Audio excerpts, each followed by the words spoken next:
अस्सलाम वालेकुम। मेरा नाम मोहम्मद खालिद महमूद है और मैं CCUB 3.1 वेल्डिंग इंस्पेक्शन का सर्टिफाइड हूँ। काफ़ी सारे दोस्त पूछते हैं कि इसका स्कोप क्या है, इसके लिए ट्रेनिंग क्या है, इसका इंस्टीट्यूट कहाँ है और इसकी फ़ीस क्या है, इसके लिए क्या क्वालिफ़िकेशन चाहिए और हम CCUB 3.1 के एग्ज़ाम को कैसे पास कर सकते हैं वगैरह वगैरह। इसके मतलब जितनी भी इंफॉर्मेशन है वो आज हम इस वीडियो में शेयर करेंगे और साथ साथ ये भी बताता चलूँ कि CCUB के जितने भी चैप्टर हैं वो हम पेज बाय पेज उनको अपलोड करेंगे और स्टडी के साथ साथ जितने भी इम्पोर्टेंट आंसर क्वेश्चन होंगे जिनका एग्ज़ाम में आने के चांसेस बहुत ज़्यादा होते हैं वो भी डिस्कस करेंगे, क्योंकि हमारे जितने भी दोस्त CCUB का एग्ज़ाम देने की ख्वाहिश रखते हैं वो आसानी से घर बैठे इसकी तैयारी कर सकें। TWI ट्विटर के 5 दिन की क्लासेस से CCUB 3.1 का एग्ज़ाम पास करना इतना आसान नहीं है और इसकी फ़ीस पाकिस्तान में 2 लाख है। और अगर हम दूसरी कंट्रीज़ के साथ कंपेयर करते हैं, जैसा कि मैंने CCUB 3.1 का एग्ज़ाम जोहान्सबर्ग में दिया था, तो मेरा 4 से 4.5 लाख पाकिस्तानी रुपीज़ में खर्च हुआ था। इसलिए पाकिस्तान में इसका एग्ज़ाम नहायत मुनासिब है, फ़ीस के लिहाज से भी और लैंग्वेज के लिहाज से भी। TWI के ट्विटर UK के होते हैं और इसकी जो 5 दिन की क्लासेस से कोई ख़ास फ़ायदा नहीं होता।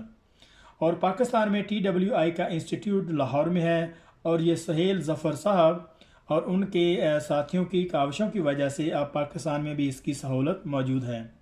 और यही कुछ साल पहले पाकिस्तानी को ईरान, सऊदीया, दुबई, UK, USA एग्ज़ाम के लिए जाना पड़ता था और यही हमारे पाकिस्तानी के लिए बहुत बड़ी अचीवमेंट है। और इसके लिए क्वालिफ़िकेशन कम से कम मैट्रिक होनी चाहिए और कंस्ट्रक्शन फील्ड में तजर्बा। और अगर हम जॉब की बात करें तो all over the world CCUB welding inspector का जॉब अच्छे पैकेज के साथ मिल जाता है।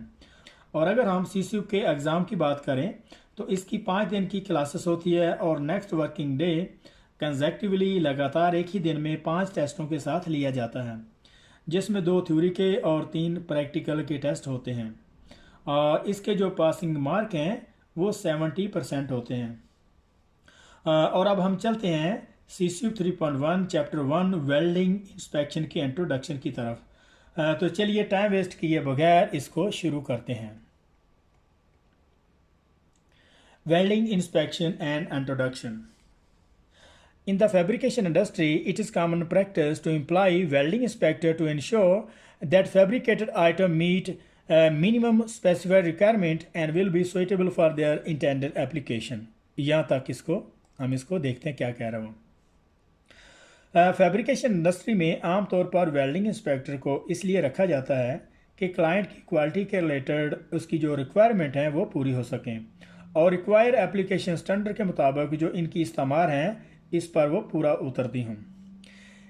एम्प्लॉयर, अब हम ये लाइन यहाँ से स्टार्ट कर रहे हैं, यहाँ से employer need to ensure that welding inspector have appropriate ability, personal qualities and level of job knowledge in order to have confidence in their work. यहाँ तक ये अब हम लाइन शुरू की हुई है। तो वो ये कह रहा है कि एम्प्लॉयर को इस चीज़ का भी श्योर करना होता है कि वेल्डिंग इंस्पेक्टर में मुनासिब काबिलियत, पर्सनल क्वालिटी और जॉब को इसके लेवल पे करने का इसको अच्छा नॉलेज हो। As a means of demonstrating this there are number of internationally recognised schemes under which a welding inspector may like to become certified. वो ये कह रहा है ये साबित करने के लिए इंटरनेशनल तौर पर मानी जाने वाली बहुत सारी सर्टिफिकेशन है जिन पर वेल्डिंग इंस्पेक्टर सर्टिफाइड हो सकता है। तो अभी हम यहाँ से इस पैराग्राफ को देखते हैं। The purpose of this text is to provide supporting WIS 5 welding inspection of steel 5 course reference note for the candidates seeking qualification in certification scheme of the welding and inspection personnel। CCUB 3.1 3.0 welding inspectors examinations। Text book provide करने का मकसद ये है कि जो candidate CCUB का exam देने की ख्वाहिश रखते हैं इनको CCUB की एग्ज़ामिनेशन और इसकी जो सर्टिफिकेशन है इनके मतलब इंफॉर्मेशन मिल सके। नेक्स्ट हमारी है a competent welding inspector should possess a minimum level of relevant experience and as a such there are strict pre examination experience requirement for the various examination grade. यहाँ तक एक अच्छे वेल्डिंग इंस्पेक्टर में जो कम से कम experience चाहिए होता है इसमें वो पूरा हो, और जो डिफरेंस किस्म की जो सर्टिफिकेशन है इनका एग्ज़ाम देने से पहले भी इसके पास कुछ एक्सपीरियंस होना चाहिए। जैसे CCP 3.1 के लिए कुछ सालों का है, इसी तरह API 510 का एग्ज़ाम देने के लिए इंजीनियर के पास 1 साल का एक्सपीरियंस होना चाहिए। और अगर और लोग API 510 का एग्ज़ाम देना चाहते हैं तो उनके लिए 4 से 5 साल। Each prospective CCP candidate should ensure their eligibility by evaluating experience requirements prior to applying for any CCP examination against the published documents. CCP WI 692 requirements for the certification of welding inspector. जो भी candidate CCP का exam देना चाहते हैं इनको चाहिए कि वो अपनी काबिलियत और एक्सपीरियंस डॉक्यूमेंट्स CCP WI 692 की रिक्वायरमेंट के मुताबिक इन्हें वाज़ा करें। तो अभी हमारा नेक्स्ट है, all experience claim should be recorded on an independently verified CD। ये अभी हम लास्ट लाइन यहाँ पे पढ़ रहे हैं। All experience claim should be recorded on an independently verified CV।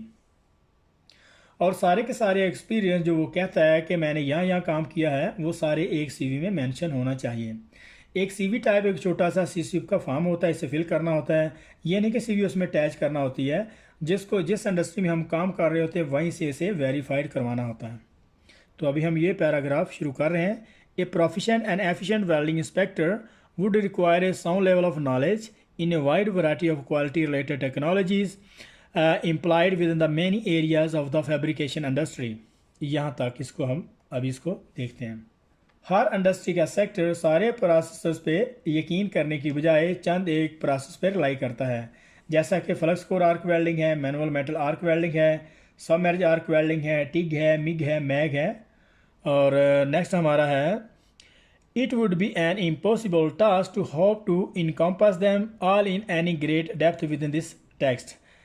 Therefore, the main aim has been to generalize or simplify where possible। तो वो ये कह रहा है कि हर इंडस्ट्री में जो डिफरेंस किस्म के जो डिफरेंस प्रोसेस इस्तेमाल हो रहे हैं इन सब को तफसील से एक बुक में मेंशन करना मुश्किल है, तो हम ये कोशिश करते हैं कि मुमकिन तौर पर सिंपल से जितना हो सके इतना समझा सकें। In a typical welding inspector's working day, a high proportion of time would be spent in the practical visual inspection and assessment of weld-on fabrications। वो ये कह रहा है कि वेल्डिंग इंस्पेक्टर को ज़्यादातर जो टाइम है वेल्डिंग के रिलेटेड जो फैब्रिकेशन हो रही है इसकी विजुअल इंस्पेक्शन और असेसमेंट में ही गुजरता है। इस also form a large part of the assessment procedure for most examination scheme. और एग्जामिनेशन के दौरान प्रोसीजर के मुताबिक किसी भी इम्परफेक्शन है, कोई फ्लॉ है, उसकी जो इम्परफेक्शन है, उसकी जो एक्सेप्टेंस क्राइटेरिया है, उसकी जो एक्सेप्टेंस रिजेक्शन है, उसकी असेसमेंट करना होता है। अभी हम यहाँ से शुरू कर रहे हैं। BSEN 17637 non destructive examination fusion weld visual examination is a standard that gives guidance on the welding inspection practice as applied in Europe। वो ये कह रहा है कि BSEN 17637 non destructive examination of fusion weld European standard है। Welding inspection के मतलब जितनी भी इंफॉर्मेशन वेल्डिंग इंस्पेक्शन के मतलब जितनी भी इंफॉर्मेशन चाहिए होती है वो इस कोड स्टैंडर्ड BSEN 17637 से मिलती हैं। This standard contain the following general information. This standard contain the following general information. इस स्टैंडर्ड से ये इंफॉर्मेशन भी मिलती हैं। तो उसमें से ये फर्स्ट लाइन है, ये क्या कह रहा है वो, basic requirements for the welding inspection personal. Welding inspection के दौरान जो बेसिक रिक्वायरमेंट होती हैं उसकी इंफॉर्मेशन देता है। और नेक्स्ट में हमारा है information about conditions suitable for the visual examination. Visual examination के लिए जो सुइटेबल कंडीशन है उसकी इंफॉर्मेशन देता है। Information about aids that may be needed helpful for the inspection. तो विजुअल इंस्पेक्शन के दौरान जो हमें एड्स की ज़रूरत होती है, जैसा कि मिरर है, बोरोस्कोप है, मैग्नीफाइंग ग्लासेस है, और इसके अलावा वॉच है, पेन पेंसिल, और ये सारी की सारी जो हमारी एड्स हैं हम इसको एज ए हेल्पफुल पर विजुअल इंस्पेक्शन के लिए इस्तेमाल करते हैं। तो इसकी भी सारी की सारी इंफॉर्मेशन ये प्रोवाइड करता है कि वो कितना स्टैंडर्ड उसको अलाउ करता है, कौन सा इक्विपमेंट इस्तेमाल करना है। तो नेक्स्ट हमारा है guidance about the stages when visual inspection is appropriate. तो विजुअल इंस्पेक्शन के लिए जो मुनासिब वक्त है, मुनासिब टाइम है और उसकी जो स्टेजेस है उसकी इंफॉर्मेशन देता है, जैसे कि बिफोर है, आफ्टर एंड ड्यूरिंग वेल्डिंग के दौरान जिन जिन चीज़ों की इंस्पेक्शन और जिन जिन चीज़ों की इंस्पेक्टर की ड्यूटी है उनको ख्याल रखने की, ये सारी की सारी इंफॉर्मेशन वहीं से मिलती हैं। Guidance on what information to include in examination record. तो एग्ज़ामिनेशन रिकॉर्ड के लिए जितनी भी उसकी जो इंफॉर्मेशन है, जैसा कि हम बेंड टेस्ट है, फ्रैक्चर टेस्ट है, टेंसाइल टेस्ट है, टफनेस है, हार्डनेस टेस्ट है, तो जितनी भी इसकी जो एग्ज़ामिनेशन हुई है उसका जो रिकॉर्ड है उनकी भी इंफॉर्मेशन देता है। It should always be remembered that other codes and standards relating to welding inspection activity exist and may be applied to contract documents. ये चीज़ जहन में रखने वाली है कि ब्रिटिश स्टैंडर्ड सीसीप के अलावा बहुत सारे स्टैंडर्ड हैं जो through out the world industry के बहुत सारे शोबों में वेल्डिंग इंस्पेक्शन को हैंडल करते हैं, जैसा कि AWS है, अमेरिकन स्टैंडर्ड है, इसके अलावा जापानीज स्टैंडर्ड है, रशियन है, चाइनीज स्टैंडर्ड हैं, और मोस्ट कॉमनली जो यूज़ होने वाले सीसीप और अमेरिकन स्टैंडर्ड ही कंसीडर किए जाते हैं। तो यहाँ पे जो हमारा चैप्टर जो है 1.1 यहाँ पे ख़त्म हो रहा है। तो अभी हम नेक्स्ट चैप्टर जो है पेज की नेक्स्ट वीडियो इसको अपलोड करेंगे। और अगर आपको ये वीडियो पसंद आई हो तो इसको सब्सक्राइब करें और लाइक करें और बेल आइकन को प्रेस करें ताकि आपको हर आने वाली नई वीडियो मिल सके। तो मिलते हैं नेक्स्ट वीडियो में, तब तक ढेर सारी दुआओं के साथ इजाज़त चाहूँगा। अल्लाह हाफिज़।